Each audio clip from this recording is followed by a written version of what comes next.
Dostlar selamlar, ben Age of Tactics. Arkadaşlar bir kez daha bir videoya da yine birlikte başlıyoruz. Arkadaşlar bu videoda oyuna gelen tüm yenilikleri incelemeye çalışacağız. Bildiğiniz üzere teçhizatlarla ilgili ciddi bir güncelleme geldi oyuna. Bir de yeni kahramanlar ve yüzüklerimiz geliyor bazı serverlarda oynayan arkadaşlara. Şimdi biz tarih olarak daha erken gelenden başlamaya çalışacağız arkadaşlar. Bu videoda yeni kahramanlar ve yeni yüzüklerden bahsetmeye çalışacağım dostlarım. Şimdi önce oyunun resmi açıklamasıyla başlayalım arkadaşlar. Daha sonra kahramanların bir becerilerine, yüzüklerin detaylarına, yüzüklerin nerelerde kullanabileceğimize falan bakarız. 5 yeni kahraman geldi. Gördüğünüz gibi kapsamı 288. serverla 379. serverlar arasında arkadaşlar. Bu iki server arası tüm sunucular sezon 5'e giriyor. 5. sezonda bizi 5 farklı harika kahraman karşılayacak arkadaşlar. Şimdi oyunun paylaştığı Kor'dan oyunculara iletilen bu ilanı birlikte inceleyip daha sonra detaylara beraber bakalım istiyorum. Yepyeni kahramanlar yakında savaş alanına katılacak. Catherine bunların çıkış tarihleri, etkinlikleri ve önerilen dizilimleri hakkında sana bilgi veriyor şu an işte. Gel ve daha fazlasını öğren diyor. Arkadaşlar şöyle bir bakalım hemen ne diyor. Kapsamı zaten az önce bahsettik. Efsanevi Doğuş 22 Temmuz'dan itibaren yeni bir kahraman grubu olan 3. Vlad, Liang, 1. Otto ve Robin Hood aynı anda ve ayrıca takip eden haftalarda sunulacak diyor sizlere. Beğendiğin kahramanları seçip geliştirebilirsin.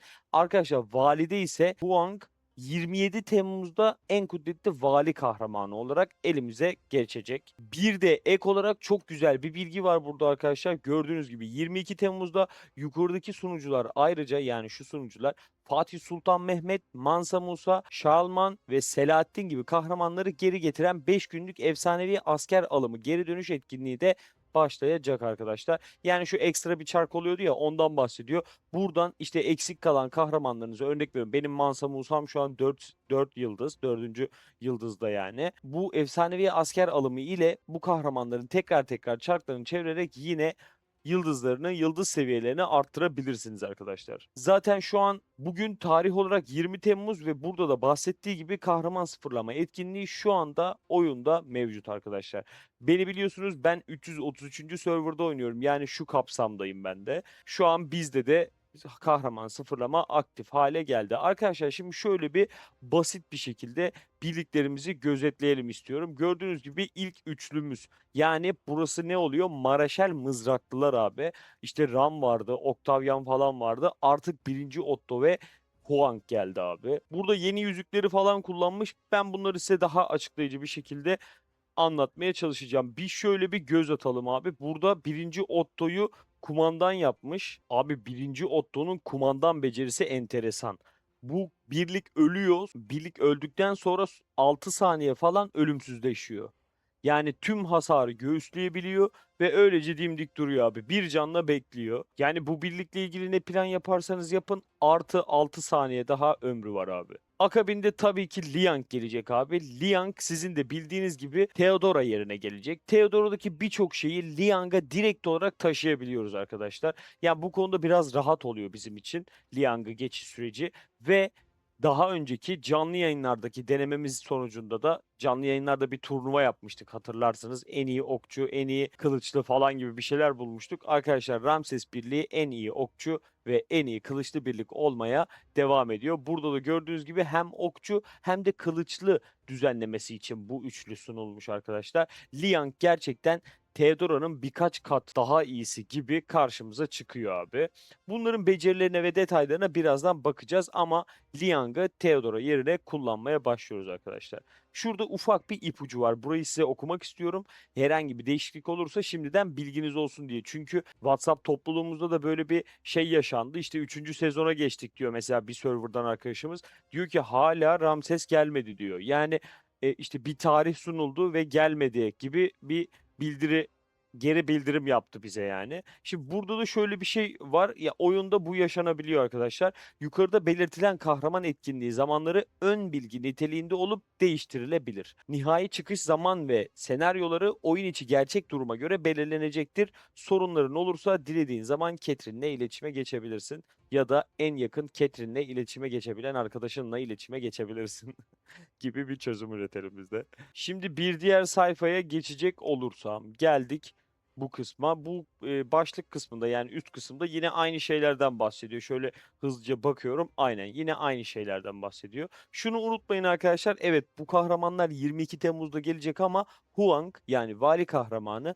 27 Temmuz'da bizimle birlikte olacak. Arkadaşlar gördüğünüz gibi Robin Hood yani okçu gibi duruyor ama süvari niteliği taşıyan bir kahraman. Ya ben böyle Robin Hood'un çok tercih edildiğini görmedim açıkçası. Ya oynayan tabii ki fark ediyorum. Tabii ki karşıma çıkıyor.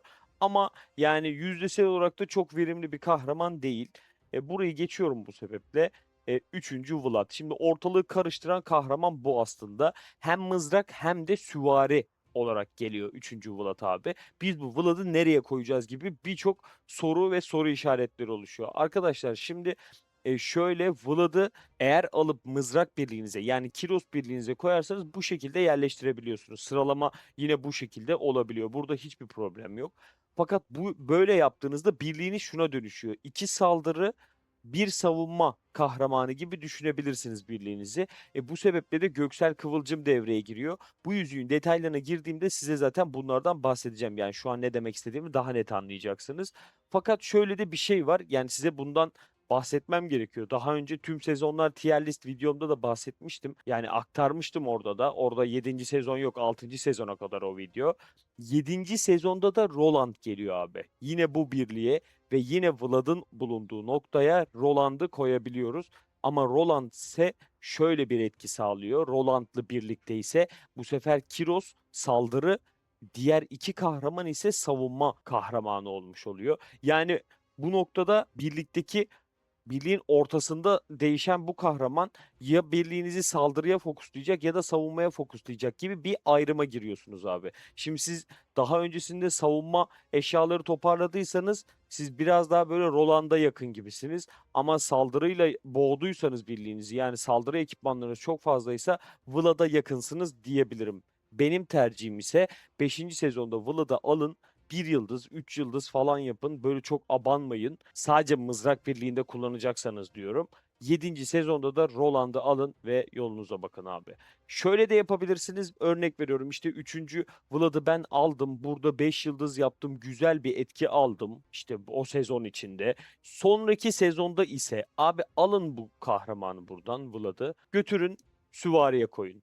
6. sezonda da Zoyun geliyor abi. Lubu birliğine geliyor. Lubu, Vlad, Zoyun gibi bir üçlü yapabilirsiniz. Ya da yani 6. sezonda yapmayın bunu. Zoyun'u da alın. 7. sezonda yapın. Böyle işte bir kahramanı oradan oraya çekebilirsiniz gibi bir şey söylemek istedim yani. Ama Vlad yani bence genel niteliğinde mızrak kahramanı abi. Çok da süvariye yakışan bir kahraman olduğunu düşünmüyorum ben.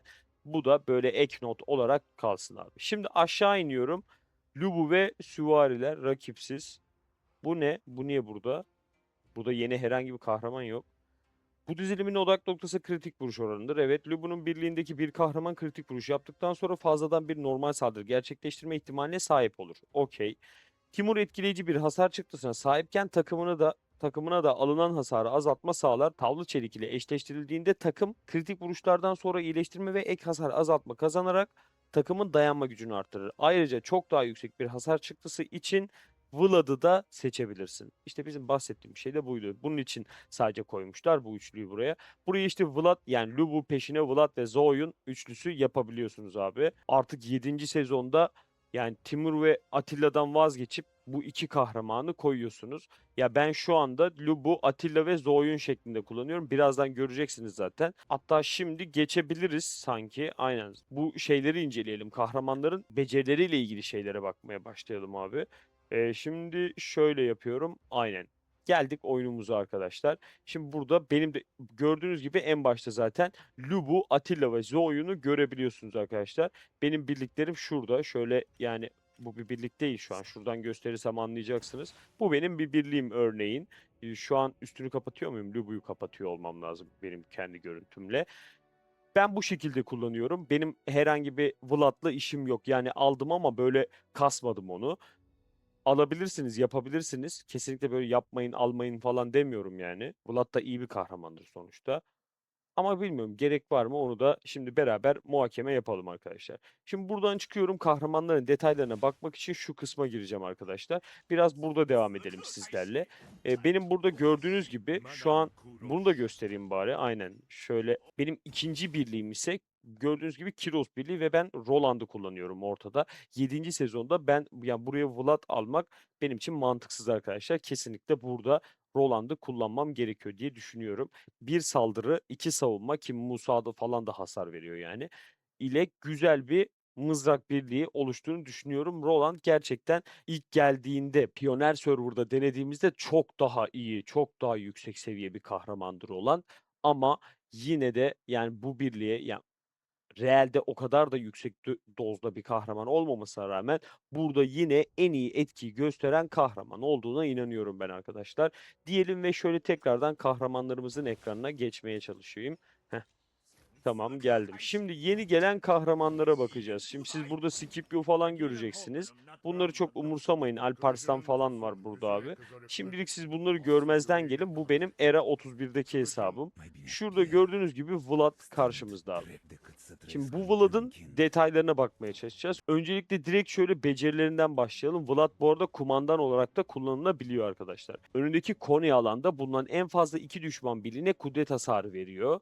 Sonraki 6 saniye boyunca birliğin aldığı hasarı belli bir miktarda azaltıyor. Ve %40 ihtimalle kudret hasarının normal değerinin belirli bir yüzdeyle katına çıkarıyor arkadaşlar. Böyle bir kumandan becerisi mevcut. Şöyle imza becerisine bakalım abi. Biz bunları böyle son haliyle inceleyemiyor muyuz? Böyle bakabiliyorduk sanırım.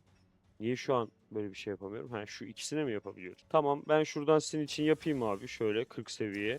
Çok önemli değil. Kahramanı da şöyle ben bir 120 seviye yapayım arkadaşlar. Böyle imza becerisini de görmüş olalım. Hemen bir saniye bekletiyorum. Yani en azından Vlad'da bunu görelim de yani Vlad çünkü önemli. Birçok insan çünkü savaşçı mızrak ve savaşçı süvari birliği kullanıyor yani. Şimdi geldik imza becerisine. Arkadaşlar gördüğünüz gibi pasif nitelikli bir beceri bu. Etkinleştirme ihtimali %100 oranlı bir imza becerisi. Ejderha gücü isminde. En yüksek kudrete sahip kahramanın hasar verdiğinde %50 ihtimalle bir düşman birliğine kudret hasar verirsin. Hasar verdiğinde %25 ihtimalle hedefin savunmasının %15 kadarını yok sayarsın. Yani bu zaten yok sayma olayı inanılmaz bir etki göstereceği düşünüldü arkadaşlar. O yüzden Vlad böyle çıkacağı zaman da ilk çıkacağı zaman da büyük etkiler sağladı. Yani hepimiz böyle bir gerdi falan. Diğer becerilerine bakacak olursak şimdi burada ölümcül ejder dikeni var. Kendi özelliği yani özelleştirilmiş bir becerisi. Zaten bu olacak yani bunu kullanacağız. Şuradan maksimum etkiler diyelim. Yine pasif bir beceri ve etkinleştirme ihtimali %100 hedefse düşman birlikleri arkadaşlar. Normal bir saldırıdan isabet aldığında %25 ihtimalle karşı saldırı yapıyor abi. Saldırana kudret hasarı veriyor. Bu beceri her 4 kez etkinleştiğinde, tetiklendiğinde bir sonraki etkinleşmesinde düşmanın savunmasının %40 kadarını yok sayıyor ve kendin hariç en yüksek kudrete sahip kahramanın verdiği hasarı 3 saniyeliğine %25 arttırıyor. Yani baktığınızda ölümcül ejder dikeni harbiden ölümcül ejder dikeni yani. Böyle afsız bir beceri. Hem yok sayıyorsun rakibin savunmasını hem de yani senin kumandanının en yüksek kudrete sahip kahramanının diyeyim ya da hasarını 3 saniyeliğine 1/4 oranında sen de arttırıyorsun.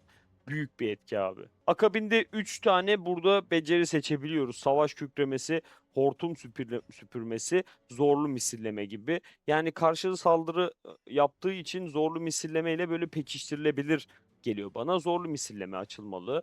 Şöyle yapıyorum abi. Yine pasif bir beceri. Yine etkinleştirme ihtimali %100. Normal saldırılardan isabet aldığında Bu sefer %20 ihtimalle karşı saldırı yapıyor ve saldırgana kudret hasarı veriyor. Aynı zamanda kahramanın kudretini 6 saniyeliğine 30 azaltıyor. Yani farkındaysanız az önce savunmasını yok saymıştı, şimdi saldırısını yok sayıyor. Yani kudretini azaltarak rakibin saldırısını da düşürtmüş oluyor. Yani Vlad bu konuda etkili bir kahraman arkadaşlar. Vlad'ı nereye koyacağım, ne yapacağım planları ile ilgili kafanıza soru işareti takılıyorsa arkadaşlar lütfen benimle iletişime geçmeyi unutmayın. Aşağıya hemen bir yorum atın. Ben her zaman buradayım ya da WhatsApp topluluğundan bana ulaşabilirsiniz arkadaşlar. Bu arada dostlarım hemen bari böyle araya girdik aşağıya yazın falan. Hemen bir abone ol diyelim arkadaşlar. Ya bu tarz içeriklerle sizi hemen pekiştirmeye çalışacağım. Bunu sonraki serverlar için de yapmaya çalışacağım. Yani şu an bu kapsamdaki serverlardan sonraki serverlar için de yapmaya çalışacağım. Sizlere bu yeniliklerden devamlı olarak haberdar edeceğim arkadaşlar. Ama abone olursanız sizin de ekranınıza düşerim ve biraz daha etkileşim almış olurum arkadaşlar. Şimdi Vlad'la ilgili sorunumuzu çözdük diye düşünüyorum abi. Şöyle aşağı iniyorum tekrardan. Vlad demiştik. Ne var? Burada DJG var. Geçiyorum onu. Çağır bunları geç. Eleanor, Confucius, Otto. Otto.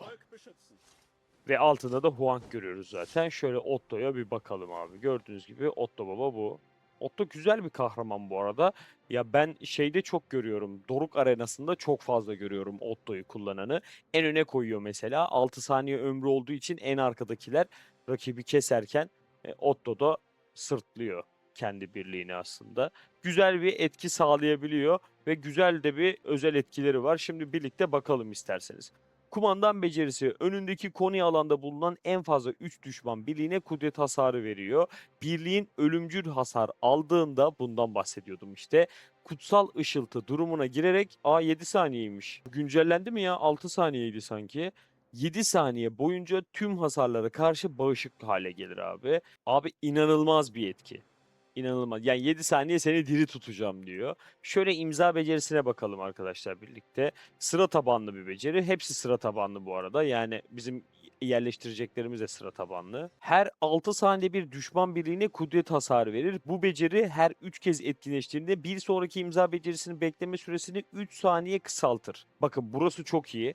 Her imza becerisi etkinleştirildiğinde 1500'lük bir alan içindeki tüm birliklerinin yani tüm ekiplerinin tüm diğer birliklerinin verdiği hasarı 3 dakika boyunca işte belirli bir oranda arttırıyor abi. En fazla 6 kez birikiyor bu. Bu oran bir de 6 kez birikebiliyor. Fakat bunu yalnızca konuşlandırılan birimlerin maksimum konuşlandırılabilir birimlerin %80'i aştığı PvP savaşlarında çalışıyor abi. Yani aslında şunu söylüyor abi. Senin birimlerin diğer birliklerinin birimleri %80'in üstündeyken bu etkiyi alırsın ve kullanabilirsin diyor abi. Otto'nun becerilerine bakalım. Burada zaten Kutsal Roma İmparatorluğu başlığı altında direkt kendi özelleştirilebilir becerisi var abi. Bu zaten büyük ihtimalle kullanılır. Buna bakalım. Yine sıra tabanlı ve hedefi düşman birlikleri olan etkinleştirme ihtimali de %100 olan bir beceriden bahsediyoruz. Her 6 saniyede bir düşman birliğine kudret hasarı verir ve aynı zamanda birliğinin aldığı hasarı 3 saniye boyunca %10 azaltır. Kahraman her 3 kez sıra tabanlı imza becerisi tetiklendiğinde bir sonraki sıra tabanlı imza becerisinin hasarını %5 arttırır diyor. Diğer becerilerine baktığımda burada vahşi görüyorum, savaş fili görüyorum ve hiddetli hücum görüyorum. Şöyle bir bakalım. Ben de sizinle beraber seçeceğim. Otto birliği yapmadım daha önce. 9 saniyede bir kez kudret hasarı verir. En yüksek zırha sahip kahramanın zırhını 3 saniyeliğine şu kadar azaltır. Savaş fili düşman birliğine her 9 saniyede bir kudret hasarı verir. Birliğinin aldığı bir sonraki beceri hasarını %50 ihtimalle bir de şuna bakayım. Bunu biliyorum zaten hiddetli hücum. Aynen. Ben savaş fili olarak öngörüyorum ama yani bu konuyla ilgili kafamıza bir şey takılırsa bunun böyle yani denenmiş ve ölçülmüş sonuçlarını erişebilirim, bulabilirim abi. Ben savaş fili olduğuna inanıyorum. O yüzden şöyle savaş filini inceleyelim. Düşman birliğine 9 saniye bir kudret hasarı verir. Birliğinin aldığı bir sonraki beceri hasarını %50 ihtimalle %20 azaltır gibi bir savunma üzerine bir şey olmuş oluyor. Şimdi burada da bir hasar azaltma var diye hatırlıyorum. Aynen. Ya bununla pekiştirebilmek için savaş filini aslında seçtim. Aksi takdirde burada Vahşi de güzel, yani kötü değil abi. Otto'da gördüğünüz gibi arkadaşlar, şimdi Otto kaçıncı birlik olabilir diye bakıyorum. Ana birlik olursa bir tane ana birlik gördüm bu arada. Yanlış hatırlamıyorsam Çağ 10'dan bir arkadaşımız Otto ile harbiden estiriyordu. Yani ana birliği olarak kullanıyor ve güzel sonuçlar alıyordu abi.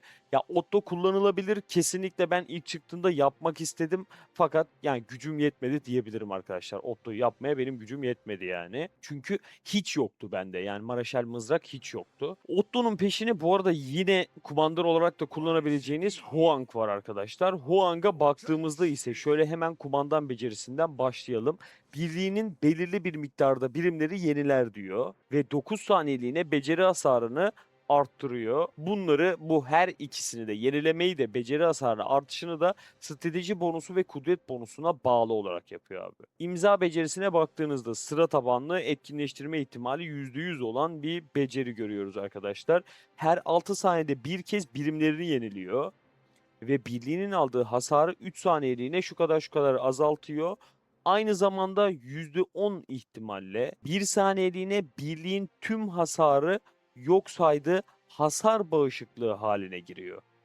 Ya bunu daha az önce görmüştünüz bu arada. Yani Otto'nun kumandan becerisiydi bu. Bakın, bu farkındaysanız imza becerisi, yani arkada kaldığında, ikinci ya da üçüncü kahraman olduğunda bu hasar bağışıklığını %10 ihtimalle arada bir saniye kadar aktifleştirebilmesi de güzel bir etki bu arada. Hasar bağışıklığı halindeki birlikler alınan tüm hasarı yok sayar diyor abi. Güzel bir etki. Kesinlikle güzel bir etki. Şimdi Huang'ın diğer becerilerine bakacağım abi. Bakmaya çalışacağım şöyle. Burada gördüğünüz gibi hep bildiğimiz beceriler var abi. Şuradan müzmin muharebe arasında normal saldırı. Şu üçlü hücuma bakayım. Her 9 saniyede bir kez düşman birlik üzerinde şu etkiler rastgele biri tetiklenir bu etkilerden. Kudret hasarı verir. Strateji hasarı verir. Bu biraz böyle iddiaya girmek gibi bir şey abi. Burada aslında istihdam var. Huzurlu sığınak. Ya şimdi yenileme yapıyorsa, aynen, yenileme yapıyorsa ben huzurlu sığınağı net alırım. Kahraman yenileme yapıyordu zaten. Huzurlu sığınağı net koyarım peşine. Burada da şöyle bir etki var. Düşman birliğine 9 saniyede bir kez kudret hasar verir. Tüm kahramanların hasarını arttırır. Ya aslında böyle müzmin muharebeyle huzurlu sığınak pekiştirilip yenilemeyi de arttırıp yenilemeye bağlı olarak da hasar azaltma sağlanabilir arkadaşlar. Şimdi 3 kahramanımızı inceledik. Diğer 2 kahraman benim elimde yok fakat buradan bakabiliriz arkadaşlar. Şöyle sizinle birlikte bir gözetlemeye çalışayım. Bende de olmayan kahraman sayısı biraz fazlaymış. Robin Hood, yani Robin Hood'a bakmak istemiyorum. Eğer herhangi biriniz benden Robin Hood'la ilgili inceleme isterse Robin Hood özelinde video çekeceğim abi. Ya bununla şu an zaman kaybetmeyelim. Ya istiyorsanız şöyle becerilerine falan bakalım da hemen.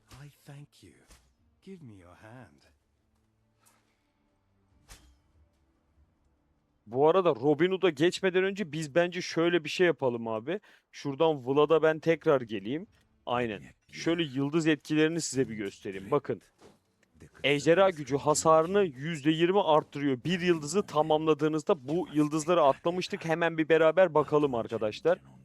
Siz de bu arada hemen bir beğeni atın. Bak, hatırladım bak. Yıldızlara geri döndüm. Unutmadım bak. Hemen bir beğeni atın. Güzel güzel devam edelim arkadaşlar.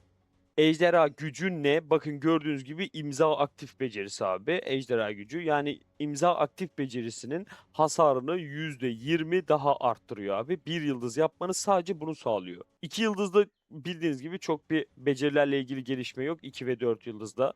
Üçüncü yıldıza bakıyorum abi.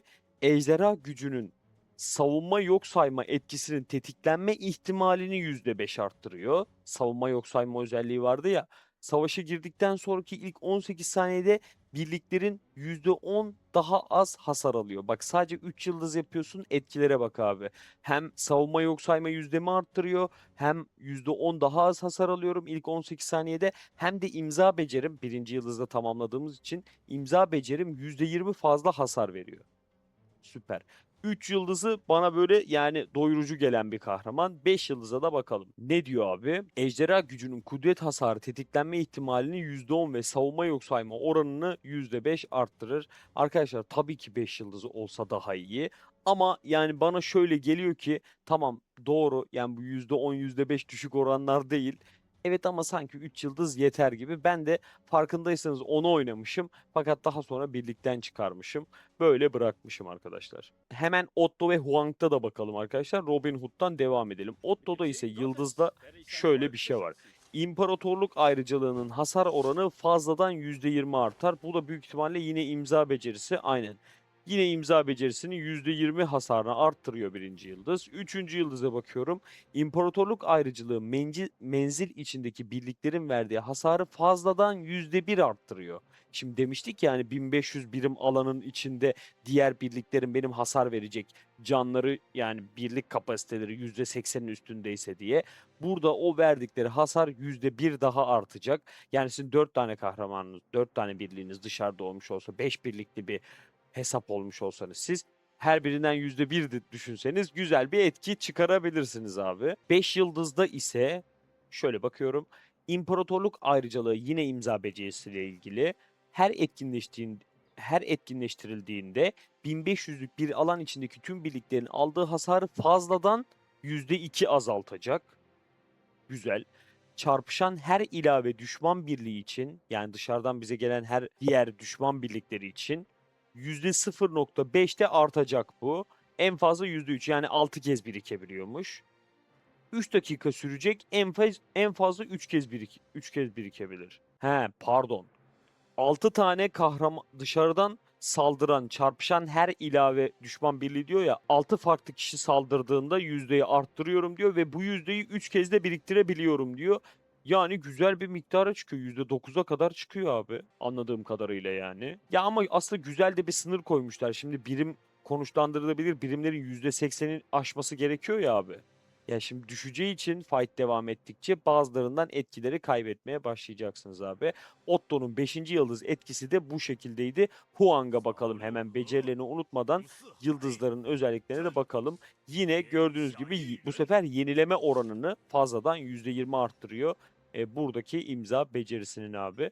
Diğerlerinde saldırıydı. Huang'da ise savunmayı %20 arttırdı. Şimdi 3 yıldız etkisine bakıyorum. Çağların İmparatoru yani imza becerisini kumandanın sonraki becerisine hasarını fazladan %25 arttırır. Güzel. Güzel abi. Yani bu fazladan kaç arttırıyordu? Şuradan hemen bakıyorum. Yok bakın imza becerisine normalde hasar arttırma gibi bir şey yok. Fakat bununla beraber yani 3 yıldıza gelmesiyle beraber kumandanın sonraki becerisinin hasarını %25 daha arttırıyor. Müthiş. Bak normalde imza becerisinde öyle bir özellik, özel yetenek yoktu yani. Şimdi 5. yıldıza baktığımızda ise Çağlar'ın imparatorunun sağladığı yani imza becerisinin sağladığı hasar bağışıklığı halinin ihtimalini fazladan %5 ve kumandanın sonraki becerisinin hasarını %50 arttırır. Abi bana Otto yaptıracaksınız ya. Bu ne abi? Güzel valla ben çok sevdim ya. Huang'la beraber Otto müthiş bir etki olarak gelmiş zaten 5. sezonda bize bildiğin şey diyor yani hadi Maraşel'e geçelim diyor yani. Güzelmiş. Ben gerçekten beğendim. Robin Hood'a tekrar bakacağım. Ya zaten ben zamanında da bunu yapmak istedim de abi işte dediğim gibi içimde kaldı yani bu. Umuyorum bir gün böyle güzel bir Otto birliğiyle şov yapacağım abi. Robin Hood'a gelelim. Biraz hızlı geçeceğim arkadaşlar. Ya ben Robin Hood'u sevmedim. Açık konuşayım yani. Robin Hood bana hiç geçmedi abi. Şöyle bakalım. Kumandan becerisi kumandan olursa eğer, kumandan olarak kullanılmıyor da düşman birliğine kudret hasarı veriyor ve tüm kahramanların imza ikincil vuruş becerilerini etkinleştirme ihtimalini 9 saniyeliğine bir miktar arttırıyor. Bu süre boyunca herhangi bir kahramanın bir imza ikincil becerisi etkinleştirdiğinde tüm kahramanların kudret kazanıyor ve 3 kez birikebiliyor. Güzel ama şey kumandan olarak kullanılmıyor ya. Şöyle imza becerisine geçeyim.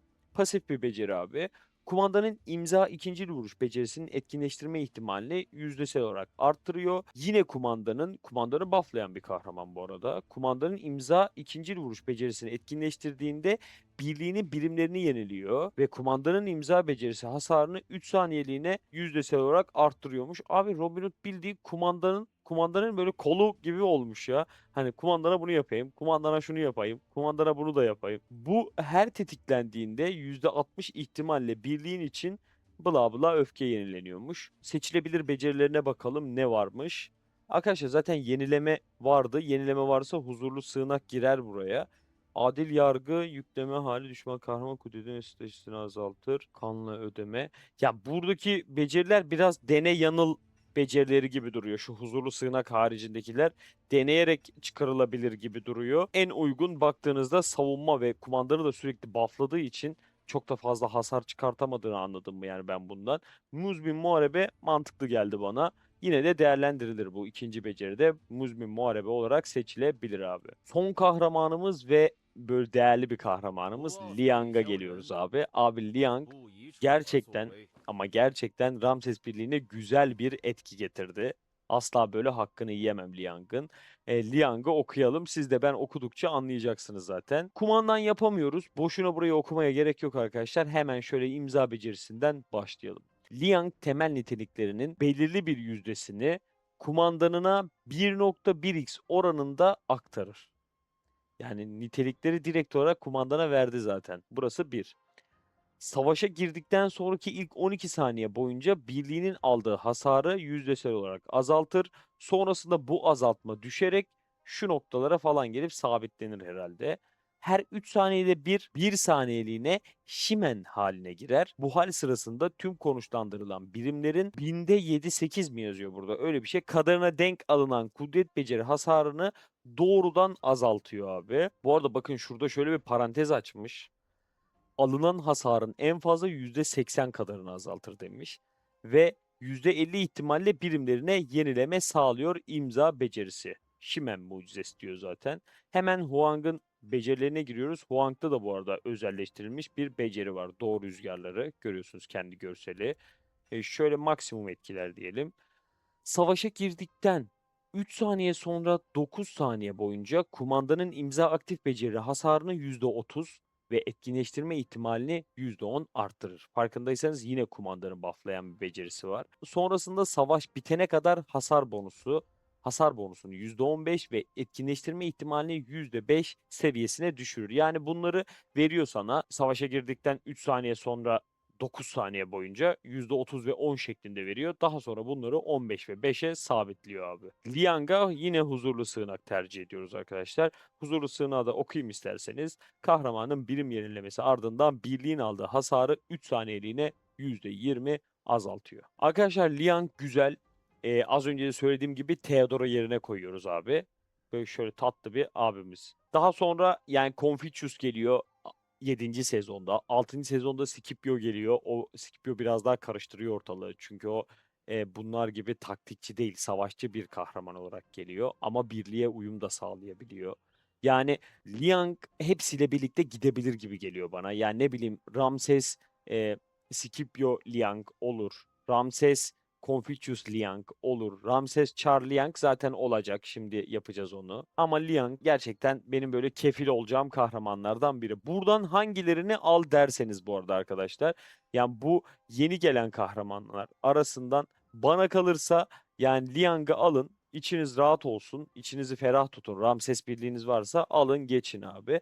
Yoksa ve biraz böyle çark çevireceğim ben hangisini alayım falan diyorsanız Vlad'ı alın. Vlad'ı alın 1 yıldız ya da 3 yıldız yapıp kenara koyun abi. Ama böyle ben çılgın işler yapacağım diyorsanız da Otto birliğini kurun abi. Güzel güzel er meydanında boğuşun. Şimdi geldik artık şu yeni yüzüklere. Şu ışığı da ayarlayayım abi. Hı. Yüzüklere geldik. Arkadaşlar gördüğünüz gibi 4 farklı yüzük geldi. Kehanet Savaşçısı, Göksel Kıvılcım, Şaşalı Yıldırım ve Muhakeme Bilgisi. Şimdi bunlar 5. sezon dahilinde zaten beklediğimiz yüzüklerdi abi. Bayağıdır planını yaptığımız yüzüklerdi. Şimdi bu yüzükleri nerelerde kullanabiliriz, ne yapabiliriz, nasıl değerlendirebiliriz sizlere ufaktan anlatmak istiyorum. Ben kendimce şöyle güzel notlar da aldım. Böyle bir şeyi yani kaçırmayayım diye. Ben yine az önceki gibi Göksel'den başlayacağım. Göksel'i Vlad konusunda az önce değinmiştik biliyorsunuz arkadaşlar. Dostlarım bakın aşağıda zaten bir önerilen dizilim vermiş. Şimdi siz eğer Bodica gibi... Hay hapşuracağım. Bodica gibi, Vlad gibi Kiros'un yanına saldırı hero'su koyacaksanız abi Göksel Kıvılcım alınır. Alınır. Çünkü ne diyor? Bak, en yüksek kudrete sahip iki kahramanın verdiği kudret hasarını arttırır, birliğinin aldığı hasarı azaltır. Bunları buradan okuyalım. Sonra yüzüklerin yüzdelerine yine oyundan bakalım, olur mu? Yani hem en yüksek kudrete sahip iki tane kahramanın hasarını arttıracak abi. Hem de birliğin aldığı hasarı azaltacak. Yani hem burada Mansa Musa görevi görecek bu yüzük, hem de iki tane saldırı kahramanın olduğu için onların hasarlarını da arttırmış olacak. Göksel Kıvılcım bu konuda çok güzel bir yüzük abi. Eğer Vlad alırsanız 5 yıldız yapacağım.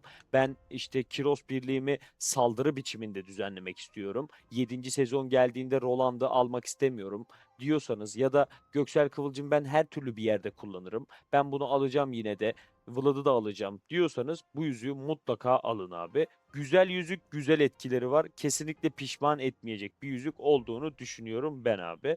Şimdi bu yüzüğü Vlad'lı Kiros birliğinde kullanabilirsiniz abiler.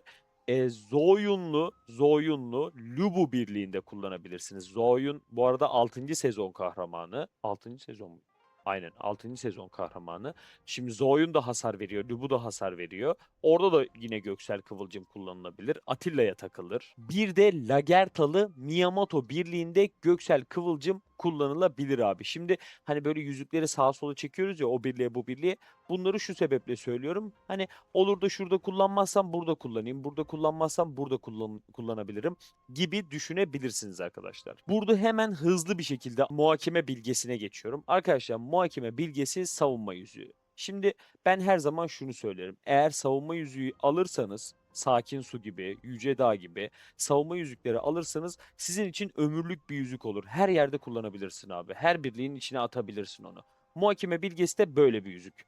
Bu yüzüklerden bir tanesi. Şöyle bir okuyalım. Her 6 saniyede bir birliğinin aldığı hasarı 3 saniyeliğine azaltıyor. 3 saniye sonra birimlerini yeniliyor.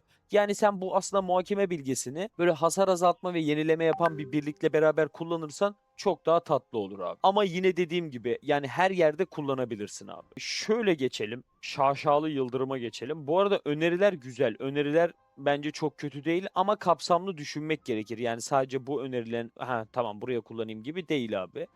Şaşalı Yıldırım'a geçelim. Arkadaşlar sıcak takip. Şaşalı Yıldırım'ın becerisinin adı sıcak takip. Normal bir saldırıdan sonra düşman birliğine strateji hasar verir ve kumandanın imza ikinci vuruş becerisi etkinleştirme ihtimalini 6 saniyeliğine arttırır. Şimdi baktığınızda ikinci vuruş becerisi yapan, sağlayan bir kahraman lazım bize. Ve kumandan olması lazım bu. Kim var abi? Lubu var. Okçuda Mulan var. Mulan'ı geçelim direkt. Okçuyu eliyorum. Okçuyla ilgili bir şey anlatmayacağım. Lubu var. Belisarius var değil mi? Bildiğimiz yani sizin şu an 5. sezon dahilinde bildikleriniz bunlar abi. Şimdi siz bunu Lubu'nun arkasındaki bir kahramana takmak isteyebilirsiniz bu arada. Kesinlikle bir şey söylemiyorum o konuda ama daha iyi etki almak istiyorsanız zaten burada da söylediği gibi strateji hasar verir dediği için yani Belisarius birliğinde kullanmanız daha etkili olacaktır abi.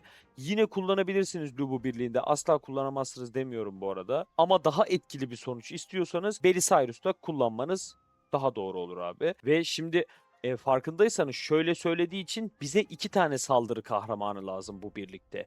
Yani az önceki örneklerdeki Süvari Birliği'nden tekrar örnek vereceğim. Zoyun'la Lubu demiştik ya iki tane saldırı kahramanı var. Bu yüzüğü Zoyun'a takmak zorundasın mesela. Neden? Diyor ki normal bir saldırıdan sonra düşman birliğine hasar verir diyor. Yani hasar verebilen bir kahramana takmam gerekiyor bunu.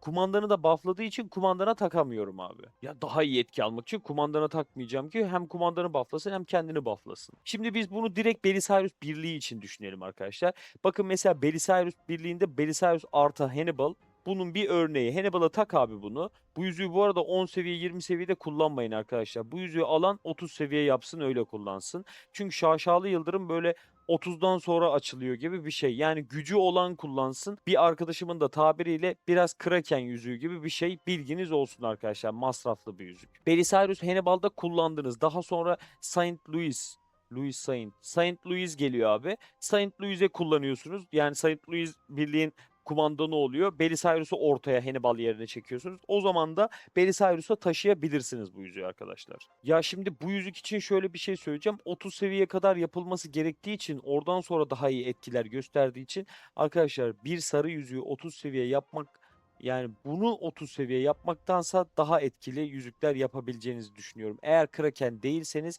buna çok fokuslanmayın derim. Geriye kaldı Kehanet Savaşçısı. Arkadaşlar Kehanet Savaşçısı da gerçekten iyi yüzüklerden biri. Şimdi ben bu açıklamasını okuduğumda siz zaten anlayacaksınız aslında nerelerde kullanılmaması gerektiğini ve kullanılması gerektiğini.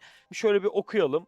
Birliğindeki tüm kahramanların ikinci vuruş beceri hasarını azaltır. Tamam, süvariden, okçudan gitti bu yüzük. Artık kılıç ya da mızrağa koyacağız bunu.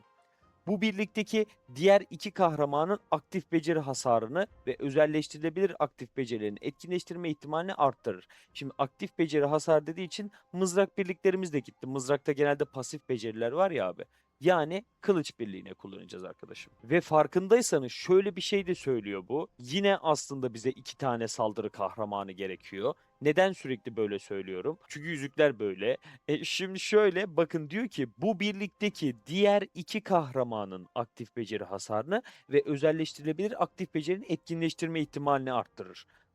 Şimdi aşağıdaki birlikten değerlendirelim, tamam mı? Bu birlikte kime takacağız diye düşünelim. Sizde de böyle oturmuş olsun.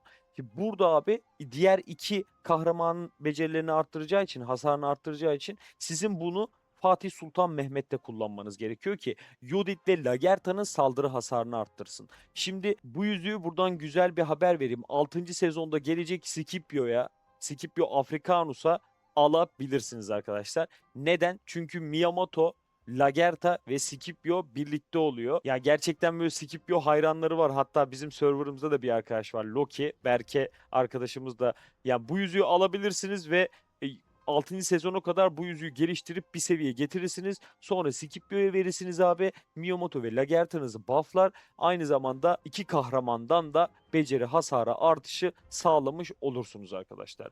Yani gördüğünüz gibi burası biraz böyle hani çift saldırı kahramanlarına özgü yüzükler gibi olmuş. 3-4'ü de bu şekilde. Şimdi isterseniz oyundan hemen bu yüzüklerin detaylarına, şöyle yüzdeler falan varsa hemen yüzdesel olarak bir bakmaya çalışalım arkadaşlar. Canlar, bu arada size zahmet hemen bir beğeni butonuna beğeni basalım ve aklınıza takılan bir şey varsa kesinlikle yorumlarda bana iletebilirsiniz. Biliyorsunuz arkadaşlar, ben hiçbir yorumu yanıtsız bırakmıyorum arkadaşlar. Bir de bana destek olmak için abone olursanız çok mutlu olurum arkadaşlar. Şöyle geçiş yapalım. Şimdi oyuna geldik. En son burada Zuliyang'da kalmıştık abi. Şimdi yüzük ekranına geçelim şöyle şuradan. Bu şimdi benim kendi hesabım 7. sezonda olduğu için arkadaşlar böyle rahat rahat yüzükleri görebiliyoruz. Şöyle geliyorum, aşağıdan şanslı çekiliş diyelim. Şuradan koleksiyoncu diyelim. Hemen şöyle kehanet savaşçısına bakalım arkadaşlar. Bakın, gördüğünüz gibi burada bir dakika. Şimdi buradan bakmayalım da buradaki her şeyi zaten şurada görebiliyoruz. İsterseniz oradan bakalım arkadaşlar. Şöyle yüzüğü olmayan bir, aynen şuraya geleyim mesela. Heh. Şuradan bakarsak buradan daha detaylı incelemeler yapabiliyoruz. Sizin de aklınızda bulunsun abi. Şöyle geliyorum, kehanet savaşçısını sizlere göstermeye. Aynen. Buyurun, yüzüğümüz bu. Herhangi bir benim görüntüm önünü kesmiyor sanırım. Yok. Yüzük burada abi. Süper. Tamam. Arkadaşlar şimdi yüzük bu. Gördüğünüz gibi şuradaki size önce açıklamasını okuyalım. Etkinleştirme ihtimali %100 olan bir yüzük. Zaten gördüğünüz gibi aşağıda da bana direkt olarak Scipio'yu öneriyor abi. Fatih Sultan Mehmet de 3. sırada bu arada. Lagertha kullanılmaz. Arkadaşlar yüzüğün kendi nitelikleri birlik hasarını arttırıyor, birliğin saldırısını arttırıyor ve de birliğin savunmasını arttırıyor. Şimdi ortalama olarak herkes bunu 20 seviye yapacağı için ben şuradan size 20. seviye etkilerini de göstereyim. Bakın gördüğünüz gibi birliğin hasarını %4.8, birliğin saldırısını %4.8 ve birliğin savunmasını %4.8 kadar arttıracak. Eğer 30 yapan olursa diye ona da inelim abi. 6.8, burada da 6.8 veriyor. 40'a getirirseniz 8.8, 50'ye getirirseniz zaten düşünmenize gerek yok arkadaşlar. Becerileri de aynı şekilde birazdan değerlendirelim. Hatta değerlendirelim. Şöyle 20'ye getirdiğiniz takdirde önce bir beceriyi okuyalım ama. Birliğindeki tüm kahramanların ikinci vuruş beceri hasarını %9.5 azaltıyor. İstediğin kadar azaltabilirsin. Önemli olan bizim için ne kadar arttırdığın abi. Bu birlikteki diğer iki kahraman aktif beceri hasarını %4.75, özelleştirilebilir aktif becerilerin etkinleştirme ihtimalini ise %0.47 arttırıyor. Şimdi şöyle geliyorum abi, maksimum, buradan maksimuma bakmayalım biz hiç, direkt oradan şuradan değerlendirelim. Şöyle geliyorum abi, 20 seviyeye bakacağım. Bakın, burada ne kadar azalttığı önemli değil demiştik. Hasar azaltmayı yüksek dozda sağlayabilir. Biz şu artışlara bakalım. Aktif beceri hasarını %10 kadar, özelleştirebilir aktif beceri etkinleştirme ihtimalini %1 kadar arttırıyor 20 seviyede bu yüzük. 30 seviye yaparsak bu yüzüğü abi, bu sefer aktif beceri hasarını %14'e kadar yaklaştırıyor ve bu ihtimalde %1.4'e kadar çıkarıyor diyebiliriz abi. Şuna da hemen bakalım, %19'a %1.9 gibi düşünebiliriz. Yani şuradan şuraya geçişte şu alttaki yüzde beni biraz mutlu etmedi ama 30 seviye yüzdeleri hoşuma gitti diyebilirim arkadaşlar.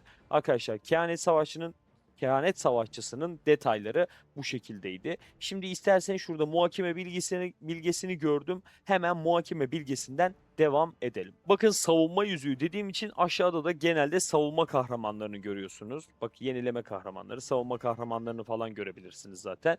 Şimdi bu birliğin nitelikleri ise, bu yüzüğün nitelikleri ise birliğin alınan beceri hasarını azaltıyor. Birlik savunmasını arttırıyor ve de birlik canını arttırıyor. Can önemli abi. Her 6 saniyede bir birliğinin aldığı hasarı 3 saniyeliğine %4.75 azaltıyor bir seviyedeyken yüzük. 3 saniye sonra birimlerini yeniliyor. Yenileme oranı da %15.20 kadar diyor. Şimdi şurada önce seviyeleri inceleyelim. 20'ye geliyorum şöyle abi. 20'de yine 4.8'e 4.8'e çıkarıyor hasar azaltma ve savunmayı. Canı %2.4'e çıkarıyor. 30'da ise 6.6.8, 6.8, 6.8, 3.4. Burada da 8.8, 8.8, 4.4. Aynen aynı oranlar devam ediyor zaten. Becerilere baktığımızda 20 seviyeden başlıyorum direkt. Bu sefer her 6 saniyede bir birliğin aldığı hasarı 3 saniyeliğine %10 kadar azaltıyor abi. Ve yenileme oranını %31'e çıkarıyor. 30 seviyede gördüğünüz gibi bu oran 13.9'a kadar çıkıyor ve yenileme oranı ciddi miktarda artıyor. 40 seviye oranlar bu şekilde. 50 seviyede ise oranlar zaten harikulade bir düzeyde diyebiliriz arkadaşlar. Yani 20 seviyede takılınır. Çünkü savunma yüzüğü, yani her yere taşıyabiliyorum. Önemli olan böyle biraz daha özelleştirilmiş şeylerin seviyesi arttırılır ya. Ya şimdi burada biraz yükleme miktarına bağlı bir düşünce aslında bu da arkadaşlar. Şimdi savunma yüzüklerini de mesela her yerde kullanabiliyorum deyip 50 seviyeye çıkarabilirsiniz. Ama ana birliğiniz vardır. Örnek veriyorum, yıkım habercisi kullanıyorsunuzdur Kiros'ta. İlk önce onu 50'ye çıkarsanız daha iyi olur derim ben. Geçiyorum diğer yüzüğümüze arkadaşlar. Diğer yüzük nerede? Şöyle bakıyorum. Göksel Kıvılcım. Göksel Kıvılcım'ın nitelikleri birlik hasarını arttırma, savunmasını arttırma, canını arttırma. Oranlar yine büyük ihtimalle bildiğiniz gibi arkadaşlar. Şöyle bakıyorum. 4.8, 4.8, 2.4.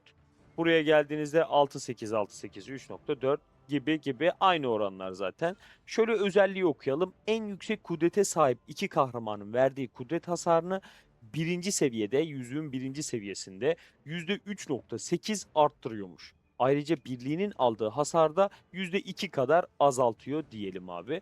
20 seviyeye bakalım hemen şöyle. Bakın, gördüğünüz gibi iki kahramanın aynı anda kudret hasarını %8 kadar arttıracak abi. Ve birliğin aldığı hasar da %4 kadar azaltmış olacak. Sadece 20 seviyede. 20 seviye çok rahat yaparız. 30 seviyeye bakalım. Bu sefer her iki kahramanın verdiği kudret hasarını %11 kadar arttıracak abi. Güzel bir oran. Ve hasar azaltmayı da %5.5'a kadar çıkaracak. Diğer oranı da zaten 40 seviyeleri de 50 seviyeyi de aşağıda görüyorsunuz arkadaşlar. Göksel Kıvılcım kesinlikle alınmalı. Ne kaldı? Şaşalı. Aynen şu mu kaldı? Şaşalı Yıldırım. Değil mi? Evet. Şaşalı Yıldırım. Bakın gördüğünüz gibi bu yüzükte güzel bir şey var. Nitelikleri arasında kumandan hasarını arttırma var. Birlik saldırısını arttırma var ve birlik savunmasını arttırma var abi. Buraya baktığımızda oran biraz değişik olduğu için şöyle 20 seviyesine bakacağım. Bakın burada 4.8, 7.2 ve 7.2 arttırıyor. Güzel bir artış yüzdesi bu arada bu. Hele ki 30 seviyede ne olacak bu abi? 10. O kumandan hasarı veriyor ve niteliklerinin yüzdeleri çok yüksekmiş abi yüzüğün. 40 seviyede ne yapacak? 13, 50'de %16 birlik saldırısı. İnanılmaz fazla abi. Güzel. Yani niteliklerin yüzdeleri çok yüksekmiş. Siz de bu arada burada niteliklerin yüzdelerinde de değişiklik olabileceğini görmüş oldunuz arkadaşlar. Şimdi becerisine geliyorum. Normal bir saldırıdan sonra düşman birliğine strateji hasarı verir. Hasar oranı %53.2 bonustan etkisi. Ve kumandanın imza ikinci vuruş becerisini etkinleştirme ihtimalini 6 saniyeliğine %1 kadar arttırıyor arkadaşlar. Etkinleştirme ihtimali %25'miş bu yüzüğün. Bu bilgi beni üzdü. Şöyle hemen becerilere geliyorum. 20 seviyedeki orana bakıyorum. Bakın az önce şu oran burada %53'tü. Şu anda yani iki katına kadar çıkmış. Aynen diyebiliriz. Kumandanın imza o da iki katına çıkmış abi etkinleştirme ihtimalini. 30 seviyede bu %155'e çıkıyor. Ciddi bir hasar çıktısı diyor ve e, etkinleştirme ihtimali yüzdesini de yine aynı miktarda arttırıyor. 40 seviyede oranlar şu şekilde, 50 seviyede de yine bu şekilde. Arkadaşlar bu yüzükler arasında benim favorilerim, ben söyleyeyim hemen. Ya Göksel Kıvılcım zaten benim hep favorim oldu. Bu yani ilk çıktığında birçok yere önerdim. Birçok yerde kullanılması gerektiğini söyledim ben arkadaşlar. Yani daha da böyle yüklemeli hesaplar için ben biraz daha böyle free to play yakın oynadığımdan ötürü böyle erişemedim bu yüzüğü almaya. Çünkü kendi yüzüklerimi daha oturtamamıştım. Kafamda farklı planlar vardı yani. Ben hala almak istiyorum kendisini. Göksel Kıvılcım ve muhakeme bilgisi rahatlıkla alınabilir arkadaşlar. Aynen muhakeme bilgisini rahatlıkla alabilirsiniz. Üçüncü sıraya ben kehanet savaşçısını koyarım. Ama bu şu noktada değişir arkadaşlar. Ya şöyle bir şey düşünseniz abi. Ya kehanet savaşçısıyla Göksel'i aynı anda iki kahraman verdiği hasarı aynı anda kullanılır mı diye düşündüm de bir tuhaf bir şey olur ya. Kehanet savaşçısında eğer kılıç birliği yapıyorsanız ya özellikle yani Scipio'nun bulunduğu bir yerde kesinlikle almanız gerekir. Ramses Birliği'nde de kullanılabilir arkadaşlar. Ama Ramses Birliği'nin zaten kendine özgü yani güzel yüzükleri var. O yüzden hiç gerek yok. Siz bunu direkt Savaşçı Kılıç Birliği için düşünebilirsiniz arkadaşlar. Ramses Birliği'nde de değerlendirmek isterseniz değerlendirmeniz mümkün arkadaşlar. Ya benim burada en sevmediğim Şaşalı Yıldırım, açık konuşayım. Belisarius oynayan sayısı da biraz az diğerlerine göre. Yani burada yüzükler kesinlikle güzel. Yani güzel yüzükler geldi abi 5. sezon dahilinde ve etkileri de anladığınız kadarıyla zaten iyi, güzel etkiler sağlıyor diyebiliriz. Arkadaşlar bu videoda benden bu kadar. Sizlere her şeyi güzel bir şekilde özetleyebildiysem ne ala. Videoyu beğenmeyi, abone olmayı ve varsa yorumlarınızı en azından böyle görüşlerinizi iletmeyi unutmayın. Arkadaşlar özünüze iyi bakın ve her zaman söylediğim gibi taktikle kalın. Görüşmek üzere arkadaşlar.